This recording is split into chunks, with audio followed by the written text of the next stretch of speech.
Hi,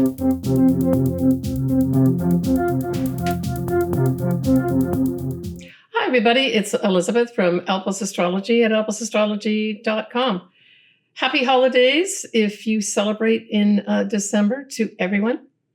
So this month of December 2025, which I'll be covering in this video, covers two moons. There's a full moon in Gemini and a new moon in Sagittarius. Plus, we also have Mercury going out of shadow during this time period, right mid-month. So as usual, I'm going to go over an intro of the different transits and aspects and moons, and then I'll go on to the latter part of this video to cover your individual signs, whether it's your ascendant and or sun. I suggest you listen or watch both. So we're going to start off here with a full moon in Gemini. This is going to be at 13 Gemini, 3 minutes on the 4th of December, and it will be at 3:13 p.m. Pacific Standard Time. The sun and the moon will be square the north nodes. So this kind of puts a little bit of a challenge here with regards to us wanting to move forward with our destiny path. I suspect this may work out on the world stage where, because the moon and the sun are opposite each other, they're already, not necessarily in conflict, but they're opposing each other and saying, I think this, you think that. And square in the north nodes is saying we're not on the same page with regards to our destiny path. And certainly Gemini is all about communications. It rules other things too, like short distance travel.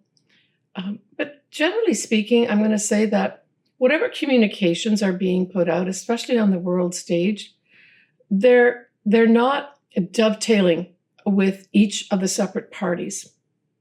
And that's what I would say is a dominating theme here. There's going to have to be some compromise, right? Now, when we look at the decan that moon is in Gemini, the full moon, it is in the second decan. And of course, the second decan of air signs is going to be Libra from Gemini. And of course, Venus rules Libra. So Venus has a little bit of a part to play here. And I think it's a nice influence because, as I've said before, Venus likes to take the rough edges off things. It likes to have good manners. It likes to be polite. And it likes things sweet. It is also an attractor.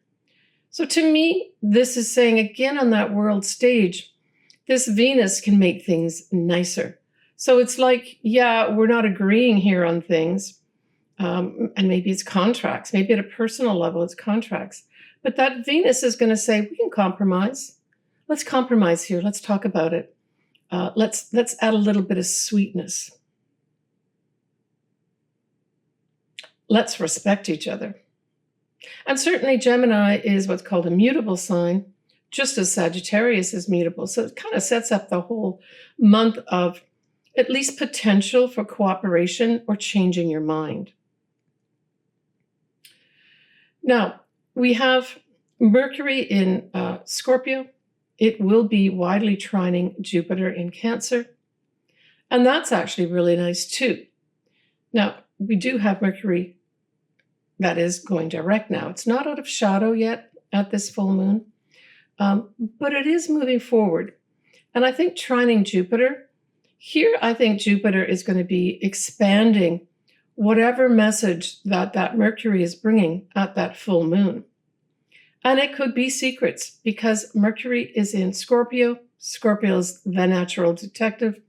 It's what is hidden. I think those are going to be brought to light. Now, that Jupiter in Cancer can represent what? It can represent, on an individual level, our family, our mother, literally our homeland and our home. So these may be subjects that are brought up and brought to light.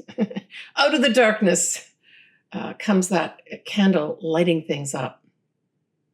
Now, the other player here is Mars. Mars is going to be square to Saturn. And that kind of reinforces what I talked at the beginning here of this full moon, of the moon and the sun square in the north nodes. That Mars wants to move forward with something. And the rules and regulations, or those that hold the rules and regulations, are saying not right now. This equates to a delay in moving forward. We have nicely in the background, Uranus is sextiling Neptune, and Neptune is sextiling Pluto. Now, these outer planets are going to be, playing out in the background in one way or another over the next few years. And it's positive, right? Sextiles brings opportunities. And when we have trines just makes energy flowing. So this is really saying at this full moon, even though there may be some differences to overcome and some compromises to make, we've got going on in the background. As we do that, things will have the opportunities to build to help transform our lives. Part of that transformation may be some new, inroads into forms of technology, like how we communicate. It could even be, things above the earth, where we talk about, the solar system is somehow brought in here as well. But certainly Neptune is being featured here by sextile. And Neptune at its highest wants to make our dreams come true. It inspires us. And so I think with the background here of that going on, it says to me, compromise is important at this full moon, but also understanding what you're getting into with regards to communications. And of course, that can spell out contracts. It can spell out to anything to do with a lease, say, that you're taking. And certainly on a world stage, this could be treaties and things like that. Now, on the 9th of December, again, we've got Mars featured here, still square to Saturn. But then Mars is going to be squaring up with Neptune on the 14th of December. So this kind of says to me, again, there's these delays happening up here to mid-month. And maybe it's telling us, let's think this through a little bit more. Let's not be rash, that's for sure. If you are feeling this overwhelming, I've got to move forward with whatever it is, and the moving forward may be to break the rules, I would think twice about that. Now, certainly Mars square Neptune can be a difficult transit, and this can be real deception here. And that's on the 14th of December. Expect that to play out on the world stage for sure. And the other thing that Mars can do, it can be a very aggressive energy, right? Smashing our dreams. Neptune, right? That's at Mars square Neptune. Or what we thought was real, right? Which is, more the Saturn part of it. That's the Mars square Saturn, isn't. So it's this combination of here between the 9th and the 14th of December to pay attention to what you want to move forward with, or where you're being really encouraged to move forward with something, but you're either being stopped, someone's stopping you, or you look at rules and regulations or check in with those that have the authority or to move forward with things. And it says there's going to be a delay here. I would say if that is happening for you, try to understand what the delay is. Dig into what are these rules and regulations? Why is the delay happening? And like I said, we've got this whole 2 moons that are in mutual type energies. So it's the ability to bend here is there all month.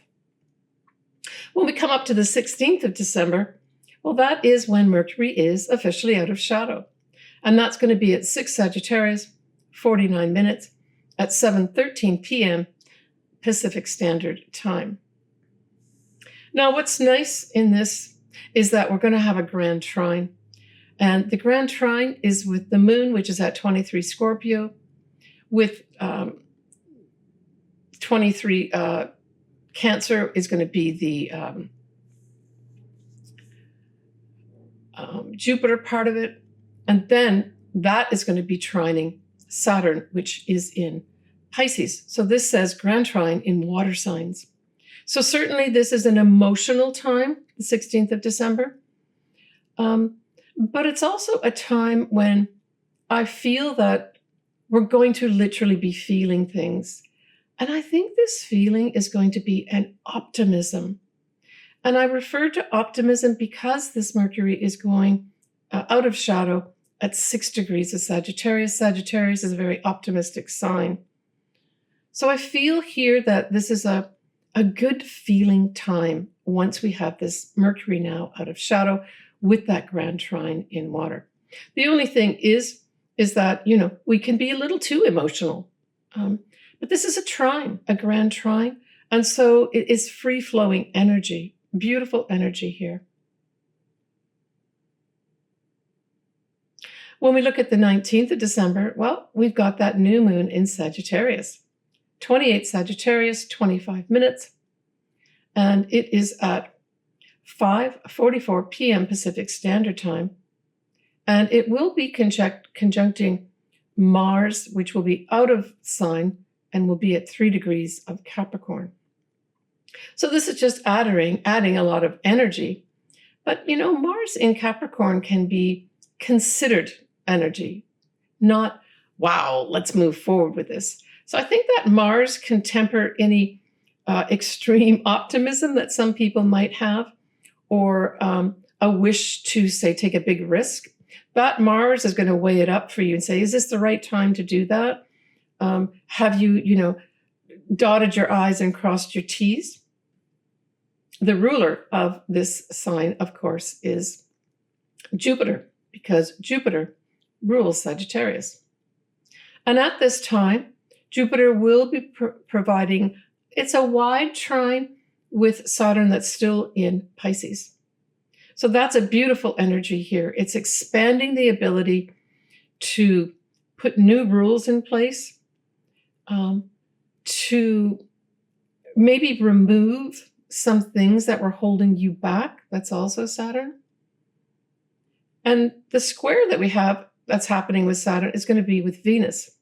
Well, both Venus and Jupiter tend to be good feeling type energy planets. And so I think even with this Venus square Saturn, I think still Venus is going to be operating here to say, yeah, okay, so everything's not perfect, but there are some sweet spots here. So look for sweet spots at that new moon in Sagittarius. It could also be for those that are in, say, in early stages of a love relationship, there could be a delay, literally, or there could be a rethinking of a relationship here on a more personal level. On a more global level, the Venus could represent money. And so there may be the piper to pay here with regards to the square to Saturn. Mercury will also be forming a square at this new moon in Sagittarius with the North Node, Chiron, and North Node, and Chiron will be squaring Jupiter. And so this speaks to, the future of our health. And there's going to be some news about it.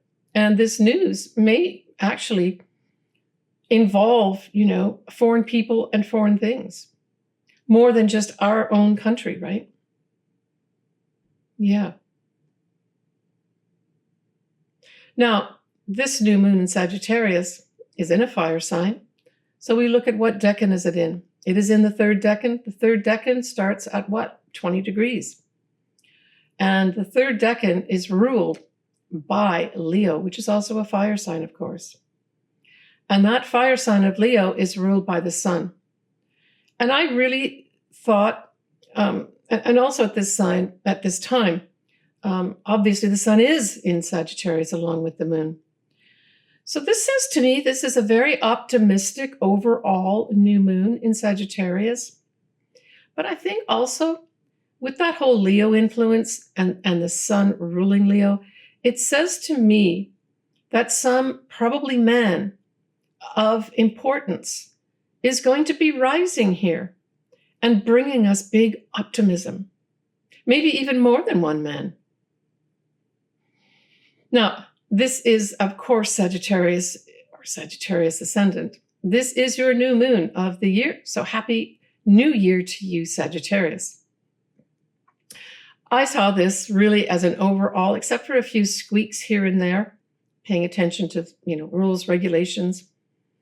It basically says to me this is going to be a big ushering in of an optimism that we haven't had for some time.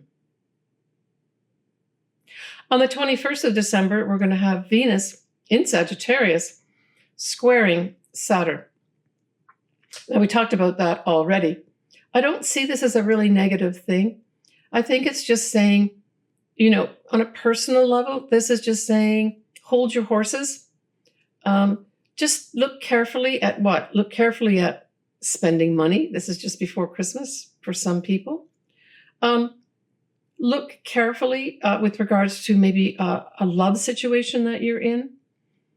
And look carefully at your value and maybe even at an internal level of, am I valuing myself enough? Am I being too hard on myself? Now, the Venus in Sagittarius really is a lovely influence with regards to potentially giving us great optimism with regards to money, maybe wanting to spend money. So when we look at this chart here for the winter solstice for 2025, it occurs on the 21st of December at 7:03 a.m. Pacific Standard Time. Of course, this is when the sun is at 0 degrees of Capricorn and 0 minutes. Now, accompanying this sun going into the sign of Capricorn, we have two other planets and luminary that are also in Capricorn. We have Mars at 4 degrees of Capricorn within orb of that sun. Now, the positive part of this is that Mars, planet of action, movement forward, in Capricorn, has some momentum that is measured. So that's what Capricorn does. It'll slow this down a little bit, the actual Mars effect, and have some conservative type energy put into the mix. Accompanying that, although not conjunct, is the moon, also in conservative Capricorn. And so this can certainly make our feelings more conservative, have us take a more measured view of how we react to things. This effect will last approximately 3 months or so until we get to our next type of energy, where the sun will actually go into Aries and start the whole cycle all over again. Negatively, we have got this sun at 0 degrees of Capricorn square to Neptune, which is at 29 degrees and 24 minutes of Pisces. So this says to me that there may be some information from, say, our news outlets that is just not true, that is being covered up, that there's some kind of shadiness going on, and that we have to look carefully at anything that's put in front of us in terms of, say, newspapers, anything on the internet, because it could be leading us down to a confusion or some kind of deception. So overall, I see this winter solstice as more of a conservative type energy that's being given out here, and more measured in terms of how we want to move forward with things. And don't forget that Saturn does rule Capricorn, and that Saturn represents rules and regulations. So it does say paying attention to rules and regulations also during this time period of about 3 months from the 21st of December. Now, a few days later, on the 24th of December, that Venus, still in Sagittarius, will be square Neptune.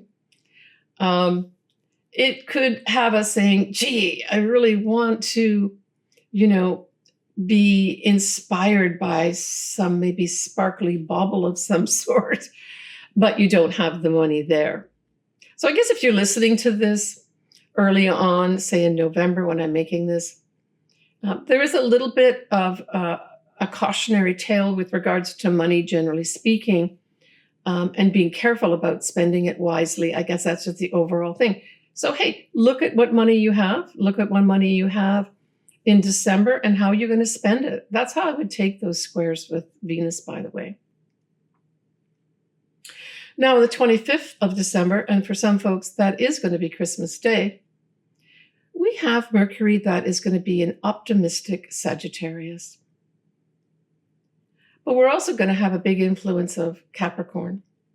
So tempering this optimism is also going to be this Capricorn, which is more conservative. So I think 25th of December is going to bring great optimism with regards to any changes that we might need to make, or any changes that are happening in structures around us, whether that's structures in our government, structures in what we deal with day to day. There's certainly going to be a sense of I feel better here. And this is the second time I'm saying we're going to feel better. First one was at the new moon in Sagittarius on the 19th of December. On the 25th, we're going to have another infusion, right, of that optimism, that things for our future are going to get and are better. When we take a January 2026 peak, we're going to have a full moon in Cancer, a new moon in Capricorn.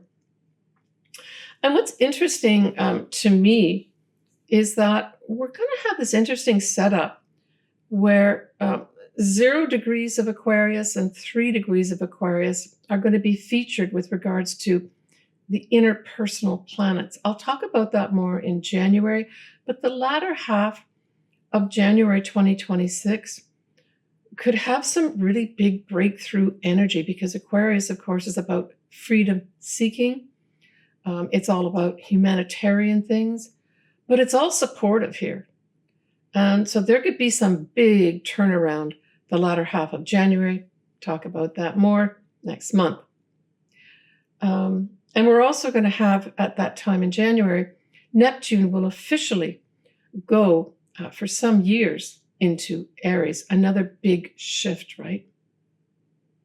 It's taking our dreams at the very least and going with what we want. What are our dreams? And saying, let me move forward with my dreams, right? The me, my is the Aries part of it. And of course, the Neptune is our dreams.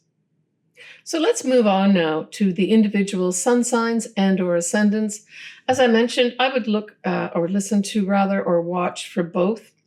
Start off with your ascendant if that resonates with you. That gives you the actual house or the area of your life. Then listen to the sun sign.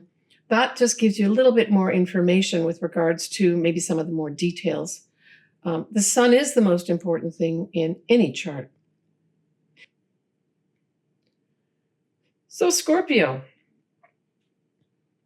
that full moon in Gemini falls in your 8th house. The new moon falls in your 2nd house. So these are money houses. So this month of December involves money of some sort. Money you invest, money you save, money you retire with, and money that you make. So we start off with that full moon in Gemini on the 4th of December in your 8th house. Now also at this time, you're going to have in your 2nd house a big activation, because you're going to have Mars, Venus, and Mercury all in Sagittarius at that same time.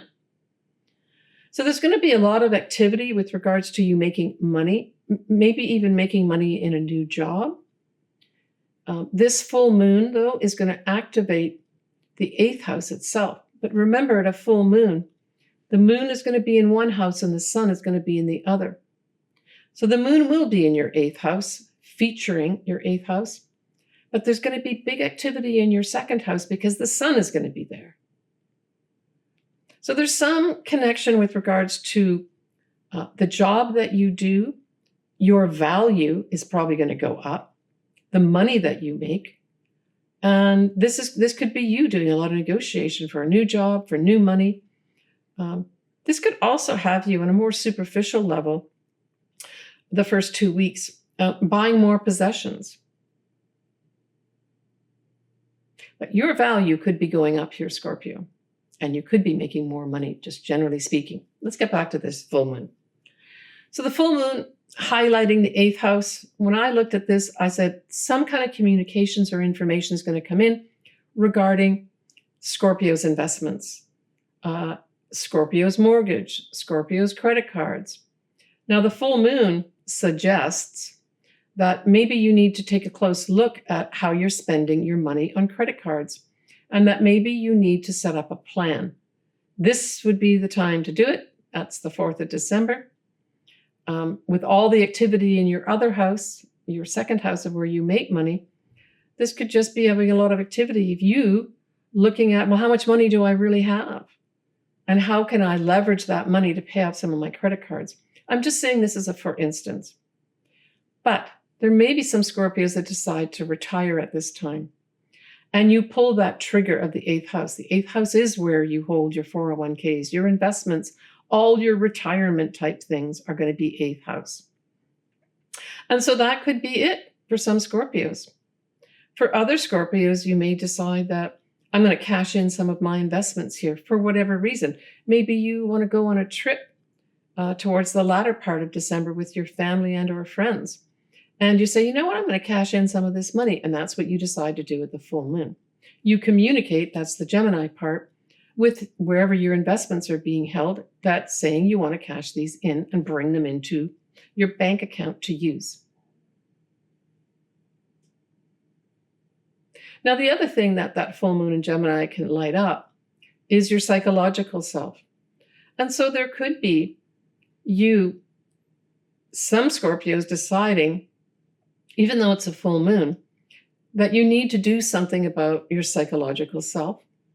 And that after contemplating for some time who might be a good therapist for yourself, you pull the trigger on a certain therapist and communicate with them saying, I'd like to work with you. Great thing to do as well. Now, that new moon in Sagittarius, as I mentioned, falls in your 2nd house.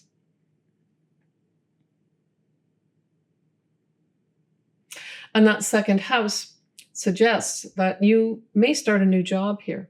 Now, you can start literally a new job in a whole different company, but this could be a new start with regards to maybe there's a subsidiary that's overseas, right? Because this is a Sagittarian, featuring foreign people, foreign things. And you get the opportunity to work with a subsidiary overseas of the same company. That can happen here too. But certainly it suggests that making money could involve foreign people, foreign things, and travel. So you may also have this thrown in too. Some Scorpios where you can travel as well as make your money, right? In a new job of some sort.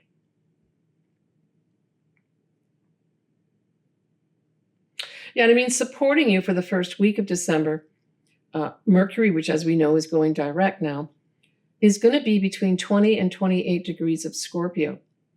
So for those Scorpios that say have their sun or their ascendant, or an important part where there's a lot of planets around 20 to 28 degrees of Scorpio, that first week could be very important for you to reach out, make communications with regards to any aspect of money. That's getting a new job, that's getting new investments potentially, but maybe leveraging those investments or accessing, when you retire, accessing investments in that, especially if you have worked in different countries like I have. It's a little bit of an effort to coordinate all those and bank accounts associated with them. So that could be an activity that would be excellent for you that first week of December, which ties into that full moon in Gemini, right? Now remember too that Jupiter in Cancer is a fellow water sign, and it is trining your 9th house. So really all this year, all the rest of this year up until the 1st of July, next year, 2026, Jupiter is beaming positive energy with regards to what? Your 9th house. This favors travel for you. It favors anything foreign, and it favors anything with regards to meaning in life. And that's the one thing I would take, Scorpio, is watch for things coming in. Now, it's going to come probably in the form of a teacher or an advisor who dispenses information in a nurturing, compassionate way that helps you be illuminated regarding this meaning in life for yourself. This is a great energy to have for you for many months here to come. Take advantage of it, Scorpio. All right. I hope you fared okay, Scorpio, in the retrograde that was in your sign and Sagittarius, but that is now over. Know that the actual out of shadow period happens on the 16th of December. And that, of course, is going to be in Sagittarius just before your new moon in Sagittarius. Take care, Scorpio. All right, everybody. That's my wrap up for December. Again, I'm wishing everybody lots of positive, happy energy for this month of December. Get out and enjoy yourselves over this holiday season. I think a lot of people will have at least days off. Some people have a week off. Plan something fun for yourself. And plan something that really nurtures you. That's what I'm thinking here. Plan something that really nurtures you. But do socialize. You know, we've got 2 social moons, the Gemini for sure, but also Sagittarius. These are both mutable signs. They can bend, they can change their minds, they can be helped to change their minds, but they do like to socialize and have fun. All right, everybody, take care of yourself. If you do want your chart done, this might be a good time to do it just prior to the new year starting. I will be putting together my 2026 forecast soon for each of the individual signs. Stay tuned for that. All right. Take care. Lots of love, and bye for now.